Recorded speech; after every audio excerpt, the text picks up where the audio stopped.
আসসালামু আলাইকুম প্রিয় দেশবাসী এবং আমাদের সম্মানিত প্রবাসীরা। আজকে কয়েকদিন যাবৎ মিডিয়াতে খুব বেশি বাংলাদেশের শীর্ষস্থানীয় আলোচিত সমালোচিত ব্যবসায়ী এস সালাম গ্রুপের সাইফুল ইসলামের নাম চলে আসছে।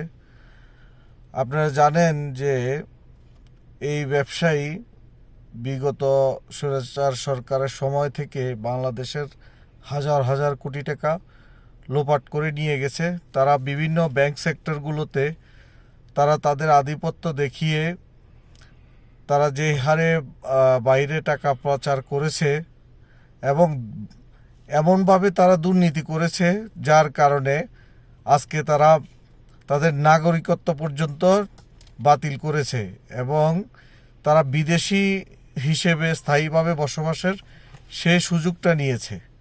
এবার বুঝেন এগুলা কারসাজির কারণে একমাত্র স্বৈরাচার সরকার তাদেরকে এই সুযোগ সুবিধা দিয়েছে বলে আজকে তারা এরকম দুর্নীতি করতে পেরেছে। আরেক সালমান এফ রহমান আপনারা জানেন যে দুর্নীতির মধ্যে শীর্ষস্থানীয় একজন। ঠিক সালমান এফ রহমানকে ছাড়িয়ে গেছে এস সালাম গ্রুপের সাইফুল ইসলামে কপালে যে ভাঁজ দেখলাম যে উনি 5 ওয়াক্ত নামাজ পড়েন। তো কি হবে এই নামাজ পড়ে? আখিরাতে তো এগুলোর হিসাব দিতে হবে।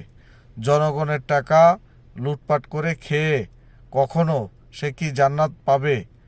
জনগণ কি তাকে ক্ষমা করবে?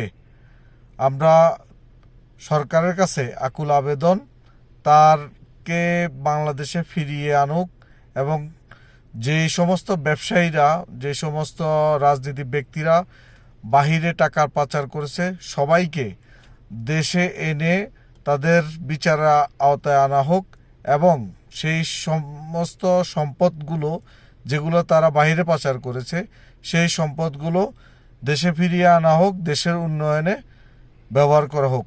ধন্যবাদ।